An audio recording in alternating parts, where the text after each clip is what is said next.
BHU से chemistry MSc chemistry में एक गंगा एक्शन प्लान पे करने वाला साइंटिस्ट और उनकी पत्नी, मैं नाम नहीं ले रहा हूँ, उसमें कई लोग जानते भी होंगे और मैं भी था उस कार में। उनकी पत्नी ने निकाला और एक सिक्का डालने गंगा में डालने की कोशिश की, डाल दिया, लेकिन जो साइंटिस्ट जो गंगा एक्शन प्लान पे काम कर रहा है उसने अपनी पत्नी को हाथ नहीं रोका या समझाया भी। मैंने बाद में शाम में जब रात में खाना डिनर कर रहे थे तो वहां पे मैंने चर्चा किया। उनकी नई नई शादी हुई थी तो उन्होंने साइंटिस्ट वैज्ञानिक महोदय ने बोला कि अभी थोड़ा टाइम दें, तो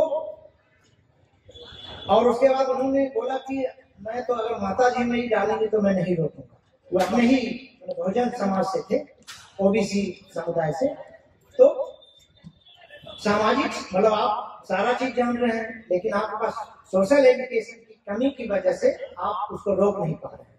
तो ऐसे में कैसे मानवीय मूल्य के हनन को आप रोक पाएंगे? बिल्कुल नहीं रोक पाएंगे। और बाबा साहब डॉक्टर अम्बेडकर का जो रचना संसार है, आप जाति का विनाश से लेकर और तमाम जो उनकी पुस्तकें हैं, और उसमें अगर आप देखें कि बाबा साहब डॉक्टर अम्बेडकर ने, झली साहब ने सही कहा और मैंने उस पॉइंट को नोट किया, एक पैकेट में रखना चाहिए लिख कर कि बाबा साहब डॉक्टर अम्बेडकर में क्या क्या जानते हैं सब है, लेकिन एक बार सुबह जैसे बाइक जो होता है ना, एक बार निकाल करके देख कि भाई क्या क्या किया उन्होंने और कितने संघर्ष किया। और त्याग, संघर्ष की तो बात अलग है, त्याग किया। उनके बच्चे तक नहीं देखा। रमाबाई, आप सब लोग परिचित हैं कि जो मेकिंग ऑफ द बाबा साहब डॉक्टर अम्बेडकर में बोलता हूँ कई बार कि रमाबाई का कितना बड़ा योगदान है उनके बाबा साहब डॉक्टर अम्बेडकर के पर्सनालिटी के निर्माण में। तो और महात्मा ज्योतिबा फुले की जो गुलामगिरी है, या महात्मा ज्योतिबा फुले के जो किसान का कोड़ा है जिसमें आर्थिक शोषण की बातें की गई है, तो उनकी जो साहित्य है, गुलामगिरी, सब लोग प्रबुद्ध लोग हैं, होता है घर पे रखा होता है लेकिन पढ़ते नहीं। तो अगर आप चाहते हैं कि बाबा साहब डॉक्टर अम्बेडकर की विचारधारा बहुजन समाज में मानवीय मूल्यों की स्थापना का मार्ग प्रशस्त हो, तो इसके लिए आवश्यकता है कि बाबा साहब के, महात्मा ज्योतिबा फुले के, तथागत गौतम बुद्ध की शिक्षाओं को कैप्सूल के तौर पर काम से वो काम करती है। मुझे पता है 2-2 पेज की, 4-4 पेज की वो निकाल करके लोगों में वो किया जाता है और उसके बाद ही खुद भी समझ सकते हैं और जो समाज के दूसरे लोग हैं। एक और बहुत महत्वपूर्ण बात है कि हम मानवाधिकार की बात बहुत करते हैं लेकिन दूसरों के अधिकार के प्रति सम्मान की भावना का बहुत अभाव है। ये ब्राह्मणवादी जो मनुवादी व्यवस्था है, जातिवादी व्यवस्था में, इसमें तो है। सपोज जैसे मान लीजिए उदाहरण के तौर पे आरक्षण की बात की जाती है, मंडल आयोग लागू किया गया तो लोग आरक्षण के विरोध में आ गए, या 10 साल में जब आरक्षण बढ़ती है तो लोग आ जाते हैं आरक्षण के विरोध में। अब तो कहीं डेमोक्रेसी आ गया है तो उनका अवसूप बदल गया है, क्योंकि अब वो भी आरक्षण वर्ग में आ गए हैं तो उनको भी अब आरक्षण से योग्यता का हनन नहीं दिखाई देता। लेकिन जो अगर आप देखें, पूर्व में देखें तो पहले में जो जिस तरह से, तो वहां पे क्या बात आती कि आप दूसरे के अधिकार की भावना नहीं समझ रहे। एक वेलफेयर स्टेट में जहां की एक ऐसे समुदाय, एक ऐसा वर्ग जिसको कि सदियों से पीछे छोड़ा गया, उनके लिए एक विशेष व्यवस्था होती है और आप उसके विरोध में आ जाते हैं। तो भारत के प्रत्येक नागरिक को, खासकर हमारे समाज के प्रत्येक नागरिक को भी दूसरों के अधिकार की भावना का सम्मान करना सीखना चाहिए। मैं ये बात इसलिए भी कह रहा हूँ, जैसे आज बात चल रही थी, बहुत सारे संगठन हो जाते हैं, तमाम हम 4 लोग अगर कोई काम शुरू करते हैं गांव में भी, फिर उसके बाद अलग है, वो अच्छी बात है। वो उसका एक कारण है कि डेमोक्रेटाइजेशन ऑफ द सोसाइटी में, खासकर जो एंथ्रोपोलॉजिकल रीजन है कि जब कोई व्यक्ति सदियों से उपेक्षित है और वो जब आगे आता है तो हर व्यक्ति नेता बनना चाहता है, इसमें कोई बुरी बात नहीं। लेकिन वैसे में भी दूसरों के अधिकार की भावना, दूसरे के अधिकार का सम्मान करना सीखना बहुत आवश्यक है। संगठन में भी वही संगठन अच्छा चल पाता है जहाँ भी मान लीजिए कि कोई अध्यक्ष महोदय महासचिव के अधिकार का सम्मान करें, या कोई संगठन मंत्री है उनका सम्मान किया जाए, या जो कार्य करता है उसके अधिकार का सम्मान किया जाए। तो हमें प्रत्येक व्यक्ति को ये संकल्प लेना चाहिए। बात बहुत छोटी है लेकिन बात बहुत बड़ी भी है, और उसको हम अपने परिवार में भी उतारें तो एक सम्यक परिवार, सम्यक समाज, सम्यक देश की संकल्पना को भी हम साकार कर सकते हैं, जिसका सपना बाबा साहब डॉक्टर अम्बेडकर और महात्मा ज्योतिराव फुले और तथागत गौतम बुद्ध की जो शिक्षाएं हैं उसमें भी मिलती है।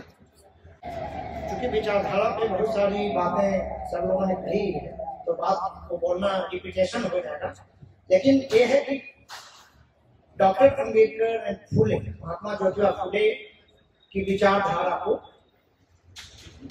संवर्धित करने की आवश्यकता है और समझने और समझाने की आवश्यकता है। जैसा आप लोग कई बार एक फ्रेज के तौर पे चलता है कई जगह कि अम्बेडकर को तो हम मानते हैं, अम्बेडकर की नहीं मानते। तो और ये अभी बहुत कमी है। अगर ऐसा नहीं होता तो हम आजादी के 500 के 50वें वर्ष के समीक्षा का एक अधिवेशन को समर्पित किया गया, उसमें आप देखें कि हमारा हॉल ऐसा नहीं है कि हम उससे कोई हतोत्साहित हैं, लेकिन भरा होता। लेकिन सब समझते हैं सोशल मीडिया, व्हाट्सएप यूनिवर्सिटी सब बहुत ज्ञानी हो गए हैं हमारे, व्हाट्सएप यूनिवर्सिटी से अपना या कुछ ज्ञान लेते हैं। लेकिन जो चिंतन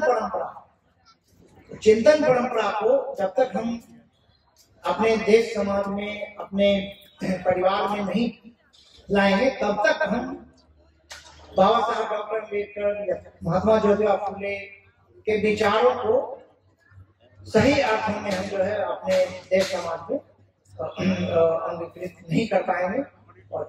और ऐसा नहीं होने के बाद जाति विहीन समाज की संकल्पना जो है वो भी खत्म नहीं होगा, पूरा नहीं हो पाएगा।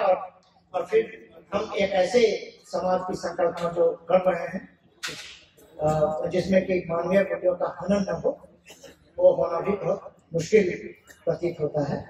और मुझे लगता है कि शायद मैं अपनी बात को आप लोगों को प्रेषित करने में सफल रहा या बना, और मैं बहुत बहुत साधुवाद देता हूँ। भट्ट जी बनाम स्वराज की लड़ाई है। उन्होंने कभी मिलावट की बात नहीं की, उन्होंने हमेशा दूर रहने की बात की।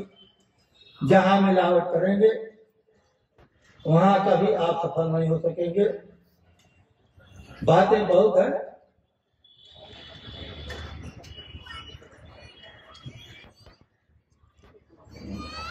सामाजिक परिवर्तन के लिए एक सीधा पार्टनर। लोग बौद्ध जी कहते हैं कि बौद्ध है, हमें कहते बौद्ध कहने की कोई जरूरत नहीं। आप बौद्ध बनिए। त्रिशरण पंचशील कोई मंत्र नहीं है, वो पालन करने वाली चीज है। खुद में आत्मसात कीजिए, अपने को आदर्श बनाइए, अपने आदर्श से समाज का चित्र बदलिए। अगर बौद्ध की बात है तो आप बाबा साहब की दी हुई 22 प्रतिज्ञाओं को अक्षरशः पालन कीजिए, अपने आप समाज परिवर्तन हो जाएगा। आप 22 प्रतिज्ञाएं में कम से कम कुछ पूरी नहीं कर सकते तो ऊपर से 5 ही पालन कीजिए तो भी परिवर्तन नजर आएगा। ये सामाजिक परिवर्तन है। परिवर्तन की और सी बहुत बातें हैं, हम ज्यादा ना करके अपनी बात यहीं से समाप्त करता हूँ। जय हिंद। हमारे चैनल बहुजन दस्तक को लाइक, शेयर, सब्सक्राइब देखना मत भूलिएगा। जय भीम, जय भारत, जय संविधान, नमो बुद्धाय। धन्यवाद। चैनल आर्थिक समस्या से गुजर रहा है। अगर आप बहुजन समाज में बाबा साहेब अम्बेडकर और तथागत बुद्ध की विचारधारा को अधिक से अधिक लोगों तक पहुंचाना चाहते हैं तो हमें आर्थिक सहयोग प्रदान करें, ताकि हम अपने चैनल के माध्यम से देश विदेश में समता, बंधुता, एकता और संवैधानिक अधिकारों को ज्यादा से ज्यादा लोगों तक पहुंचा सकें। आप अपनी सहायता राशि नीचे लिखे खाते में जमा करा सकते हैं। खाता धारक गौतम रत्ना, खाता संख्या 3169576865 IFSC कोड SBIN 0060336, बैंक भारतीय स्टेट बैंक। आप हमारे बैंक खाते का विवरण स्क्रीन पर भी देख सकते हैं। जय भीम, जय भीम।